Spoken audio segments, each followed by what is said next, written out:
सावली शिक्षा निकेतन की ऑनलाइन क्लासों में आपका हार्दिक अभिनंदन है। देखिए, आप हमारे इस चैनल से नहीं जुड़े हैं तो शीघ्रता से जुड़ जाइए।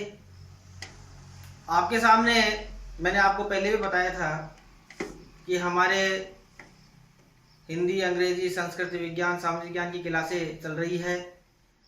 तो आप ज़्यादा से ज़्यादा लोगों को शेयर कीजिए, अपने मित्रों को, और इस चैनल को सब्सक्राइब करते हुए आप जो अध्ययन में व्यवधान हो रहा है उसकी पूर्ति कीजिए।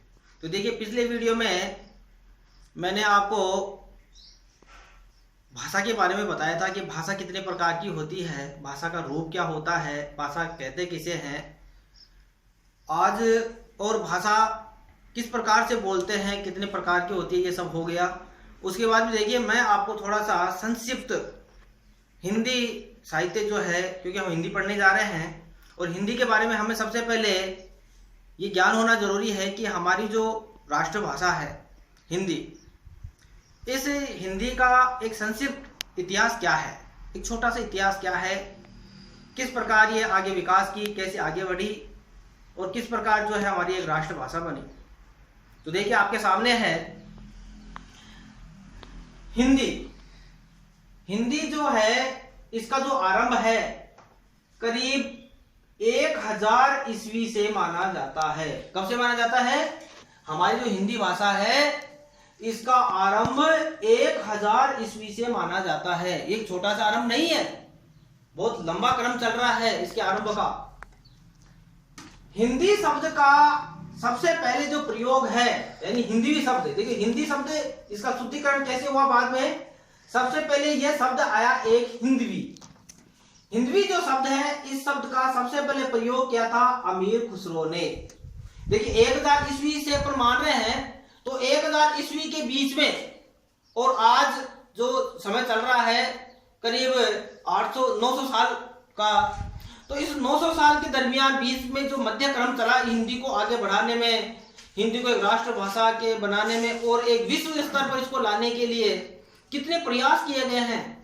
तो हम प्राचीन ग्रंथों की बात करें तो आप देखिए, सूरदास जी हुए, तुलसीदास जी हुए और अनेक ऐसे कवि हुए हैं जिसके नाम अपन ले तो एक बहुत लंबी लिस्ट बन जाएगी, एक बहुत लंबी सूची बन जाएगी, जिन्होंने हिंदी को आगे बढ़ाने में बहुत अपना योगदान दिया। तो देखिए, ये हिंदी हमारी जो भाषा है, जिसको हम खड़ी बोली भाषा भी कहते हैं, खड़ी बोली हिंदी भी बोलते हैं, तो ये इस भाषा का जो समय है जो चल रहा है, ये कितना लंबे समय इसने तय किया है। तो हिंदी शब्द जब आया तो सबसे पहले इसका प्रयोग है जो अमीर खुसरो ने किया था। किसने किया था? अमीर खुसरो ने। भारत के लिए हिंदू शब्द का अर्थ देखिए, अपन अपने भारत की बात करें तो हमारा जो देश का नाम पड़ा है हिंदुस्तान। आप सुनते हो, प्राचीन काल में हमारे भारत का नाम हिंदुस्तान है। मुगल काल में भी तब से भी हिंदुस्तान पड़ रहा है और आज भी हम हिंदुस्तान के नाम से जानते हैं। तो ये हिंदुस्तान जो शब्द है, क्योंकि हमारा देश हिंदुओं का देश है, तो इसलिए जो है सबसे पहले भारत के लिए हिंदू शब्द का अर्थ श्वेता नामक एक ग्रंथ है उसमें मिलता है। गिलक्रिस्ट ने, अब देखिए अंग्रेजों शासनकाल की बात करें तो अंग्रेजों के शासनकाल में गिलक्रिस्ट नामक एक जो व्यक्ति था, एक विद्वान था, उसने खड़ी बोली को जो है टकसाली भाषा कहा। क्या कहा उसने? खड़ी बोली, यानी खड़ी बोली का मतलब ये हमारी जो हिंदी भाषा है इसको हम खड़ी बोली के नाम से जानते हैं। तो खड़ी बोली को उन्होंने क्या बताया? टकसाली भाषा कहा। देखिए, ब्रज भाषा का प्रथम उल्लेख, देखिए हिंदी जो हमारी जो भाषा है ये ब्रज भाषा से, क्योंकि इसी से हिंदी निकल के आई है, और खड़ी बोली, ब्रज भाषा, ये जो भाषा है इसका प्रथम उल्लेख जो है रस विलास में मिलता है। कब मिलता है ये? देखिए, प्रतियोगी परीक्षाओं में वैसे कई प्रकार के प्रश्न पूछे जाते हैं, हिंदी से संबंधित ऐसे कई प्रश्न पूछे जाते हैं। तो वैसे देखा जाए तो ये बहुत महत्वपूर्ण एक प्रश्न से बनते हैं और इनको बड़े ध्यान से आप देखिए तो आपके प्रतियोगी परीक्षा में बहुत उपयोगी है, सहायक रहेंगे ये। तो ब्रज भाषा का उल्लेख सबसे पहले रसविलास में मिलता है। नागरी प्रचारणी की स्थापना 16 जुलाई 1893 में की गई। देखिए हमारी जो हिंदी भाषा है, इस भाषा को एक अंतर्राष्ट्रीय स्तर पर लाने के लिए या इस भाषा को एक जो विदेशी भाषाएं हैं उनमें प्रमुख स्थान दिलाने के लिए नागरिणी प्रचारणी सभा की स्थापना की गई और ये की गई 16 जुलाई 1893 ईस्वी को। इसके जो अध्यक्ष थे वो थे राधा कृष्ण दास। कौन थे इसके अध्यक्ष? इन्होंने जो महत्वपूर्ण भूमिका निभाई वो थे राधा कृष्ण दास। अब आगे देखिए, हिंदी उद्धारिणी सभा का गठन 1884 में किया गया और इससे पहले जब नागरिक प्रचारणी सभा की स्थापना हुई उससे पहले एक सभा बनी जिसका नाम था हिंदी उद्धारिणी सभा। इसका गठन 1884 ईस्वी में किया गया। हिंदी साहित्य सम्मेलन, अब जब देखिए हिंदी भाषा के सामने और अनेक भाषाएं ऐसी थी जो हिंदी का एक रोड़ा बनी हुई थी उसको आगे बढ़ने में। तो हमारे देश में जब अंग्रेजों का शासन था उस काल में ऐसे कई ऐसे विद्वान, ऐसे हिंदी के प्रेमी सामने आए जो हिंदी को एक राष्ट्रीय स्तर पर एक राष्ट्रभाषा का दर्जा दिलाने में उन्होंने बहुत महत्वपूर्ण भूमिका निभाई। तो उसी समय हिंदी साहित्य सम्मेलन 1910 ईस्वी में वाराणसी में किया गया। कब किया गया? हिंदी साहित्य सम्मेलन किया गया बड़ा 1910 में। और इस सम्मेलन को जो है आयोजित कराने में जो महत्वपूर्ण भूमिका निभाई वो थे मदन मोहन मालवीय और पी दास टंडन, पुरुषोत्तम दास टंडन। पी का मतलब पुरुषोत्तम, दास का मतलब दास और टंडन ये दोनों व्यक्तियों ने बहुत महत्वपूर्ण भूमिका निभाई थी।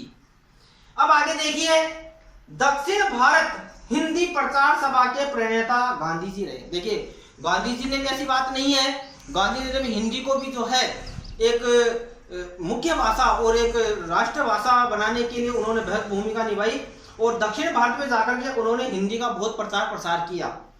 और इसके जो प्रणेता रहे यानी कि दक्षिण भारत में सबसे पहले जो है गांधी जी ने ये प्रचार सभा बनाई थी जिसमें गांधी जी ने ऐसा बहुत महत्वपूर्ण कार्य किया। प्रथम विश्व हिंदी सम्मेलन, अब देखिए एक बड़ा सम्मेलन आयोजित किया गया जिसे हम नाम से जानते हैं प्रथम विश्व हिंदी सम्मेलन। यानी विश्व के जितने भी विद्वान थे, हिंदी के प्रेमी थे, उन्होंने एक सम्मेलन आयोजित किया। यह हमारे देश भारत में किया गया और यह किया गया 1975 ईस्वी में। कहां किया गया? नागपुर में किया गया। कहां किया गया? नागपुर में। आगे देखिए, दक्षिण भारत हिंदी प्रचार समिति और फिर बाद में इससे पहले 1918 में एक प्रचार समिति और बनाई गई थी दक्षिण भारत में ही, जिसको हम दक्षिण भारत हिंदी प्रचार समिति के नाम से जानते हैं, जो 1918 ईस्वी में इसका गठन किया गया। देखिए आपके लिए बहुत महत्वपूर्ण है, आप अपनी नोटबुक में इसको नोट कर लीजिए।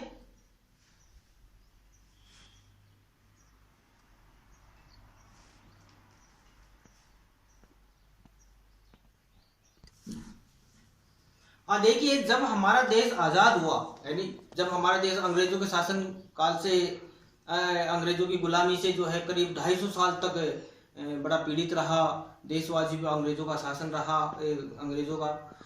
तो इस प्रकार जनता उनसे त्रस्त थी। तो हमारे देश के कई जो स्वतंत्रता सेनानी थे जो देश को आज़ाद कराने के लिए कटिबद्ध थे, उन्होंने अपना सर्वस्व बलिदान कर दिया और देश की आज़ादी के लिए अपने परिवार, अपने भाई संबंधी सभी को जो है उन्होंने छोड़ करके देश की आज़ादी के लिए अपने प्राण त्याग दिए। तो इस प्रकार हमारा देश देखिए आज़ाद हुआ। और आज़ादी के समय देखिए हिंदी की क्या स्थिति रही, हिंदी की क्या स्थिति रही। देखिए जब हमारा देश आज़ाद हुआ 15 अगस्त 1947 को, तो उसके बाद में एक समस्या आई भाषाओं से संबंधित कि आखिर में कौन सी भाषा को जो है राजभाषा बनाया जाए, कौन सी भाषा को प्रशासनिक भाषा के रूप में दर्जा दिया जाए। तो उस समय अनेक भाषाएं ऐसी थी जो अपना वर्चस्व स्थापित करना चाहती थी, क्योंकि हमारा देश जो है विशाल देश है, यहाँ पे अनेक प्रकार की भाषाएं बोली जाती है। तो उसी समय हिंदी जो राजभाषा है उसको हमारे संविधान में दर्जा दिया गया और हिंदी को राजभाषा जो है का दर्जा दिया गया 14 सितंबर 1949 में। यानी हमारे देश का जो संविधान बना, हमारे देश का जो संविधान बना, उस संविधान के अंतर्गत हिंदी को राजभाषा 14 सितंबर 1949 को दिया गया। और यही जो 14 सितंबर का समय है, 14 सितंबर की जो तारीख है, ये हम हिंदी दिवस के रूप में मनाते हैं। तो देखिए ये भी महत्वपूर्ण प्रश्न है। उसके बाद में देखिए जब इसको आगे और कई समस्या आई तो इसको इसके लिए एक राजभाषा आयोग का भी गठन किया गया। यानी राजभाषा आयोग, राजभाषा किसे कहेंगे हम? यानी जिसमें प्रशासनिक कार्य होते हैं, ऐसी भाषा जिसमें सभी प्रकार के प्रशासनिक कार्य किए जाते हों, तो इसको राजभाषा, तो इसके अंतर्गत राजभाषा आयोग का गठन किया गया 7 जून 1955 को। यानी एक मजबूती, यानी इस भाषा में एक मजबूती लाने के लिए इस आयोग का गठन किया गया। राष्ट्रभाषा प्रचार समिति के जो अध्यक्ष थे वो डॉक्टर राजेंद्र प्रसाद थे। देखिए हमारे देश में इस हिंदी को है जो और बढ़ावा देने के लिए प्रचार प्रसार किया गया। तो इस प्रचार प्रसार का जो जिम्मेदारी थी, इसके अध्यक्ष कौन थे? डॉक्टर राजेंद्र प्रसाद जी थे, जो हमारे देश के आजादी के बाद में हमारे देश के प्रथम प्रधानमंत्री, वो प्रथम राष्ट्रपति बने थे। प्रथम प्रधानमंत्री कौन थे? पंडित जवाहरलाल नेहरू। प्रथम हिंदी साहित्य सम्मेलन, अब देखिए अब हम आगे देखते हैं प्रथम हिंदी साहित्य सम्मेलन। इससे पहले देखिए हमारे राजस्थान में एक सम्मेलन आयोजित किया गया जो हिंदी साहित्य से संबंधित था। यह 1845 में किया गया। देखिए हिंदी को कितना बढ़ावा देने के लिए कितने सम्मेलन किए गए। हिंदी की उपभाषाएं, अब हम जानेंगे कि हिंदी की उपभाषाएं कौन कौन सी है। यानी हिंदी की उपभाषाएं देखिए, पश्चिमी हिंदी जो हमारे भारत के पश्चिम क्षेत्र में, यानी हमारे भारत का जो पश्चिम क्षेत्र है, इस क्षेत्र में जो भाषाएं बोली जाती है उसे हम पश्चिमी हिंदी के नाम से जानते हैं। फिर हमारे देश के पूर्वी भाग में, पूर्व की ओर जो क्षेत्र में जो भाषा बोली जाती है वो पूर्वी हिंदी है। फिर हमारी राजस्थानी पहाड़ी भाषा, कौन सी? राजस्थानी भाषा, पहाड़ी भाषा और बिहारी भाषा, यह हमारी हिंदी की उपभाषाएं हैं जो वर्तमान में प्रचलन में चल रही है। हिंदी दिवस, देखिए हिंदी दिवस मैंने आपको ऊपर बताया था अभी कि 14 सितंबर 1949 को हमारे संविधान के द्वारा इसको राजभाषा का दर्जा दिया गया। तो उसी समय से हम 14 सितंबर को हिंदी दिवस के रूप में मनाते हैं। तो संविधान में देखिए इसका क्या उल्लेख किया गया है। संविधान, जो हमारा देश का जो संविधान बना, उस संविधान की सभा ने, संविधान सभा के भाग 1 में अनुच्छेद 343 से लेकर के और 351 तक, अनुच्छेद भाग 1 के अनुच्छेद 343 से लेकर के 351 तक, यानी 343 और 351 में राजभाषा संबंधी प्रावधान बताया गया है। यानी कि राजभाषा, यानी हमारे देश की राजभाषा कैसी, कौन सी होगी, संविधान की राजभाषा कौन सी होगी, राजकार्यों में राजभाषा कौन सी होगी। तो आगे देखिए इसमें भाग 17 में 343 एक अनुच्छेद में संघ की भाषा हिंदी, देखिए क्या माना गया है? संघ, यानी हमारा जो भारत देश है एक अनेक राज्यों का संघ है, अनेक राज्यों से मिलकर के बना है जो एक संघ है। उस संघ की जो भाषा है वो क्या मानी गई है? हिंदी। हिंदी भाषा को दर्जा दिया गया। और हमारी जो लिपि है, जो आपको मैंने पहले पढ़ाया था कि लिपि हमारी क्या होगी? देवनागरी लिपि होगी। 343(2) में अनुच्छेद में बताया गया है कि देखिए संविधान के प्रारंभ में, क्योंकि उस समय क्या था कि अंग्रेजों का शासन था हमारे आजादी से पहले, तो अंग्रेजी को एक बहुत ज्यादा बढ़ावा दिया गया था। तो कार्य जो किए जाते थे, प्रशासनिक कार्य, वो अंग्रेजी भाषा में किए जाते थे। तो इसलिए जब तक हमारी हिंदी भाषा पूरी तरह से पूरे देशवासियों के द्वारा अच्छी तरह समझी, बोली, पढ़ी जाए, राजकार्यों में अच्छी तरह प्रयुक्त की जाए, तब तक अंग्रेजी को भी एक द्वितीय भाषा के रूप में 15 वर्ष तक प्रशासनिक कार्यों के लिए प्रयोग में किया जाएगा। यह संविधान संबंधी उल्लेख किया गया। देखिए आपको हिंदी में मैंने इतना कुछ बताया है, तो ये आपके लिए बहुत महत्वपूर्ण है, तो आप इनको अपने नोटबुक में लिख लीजिए।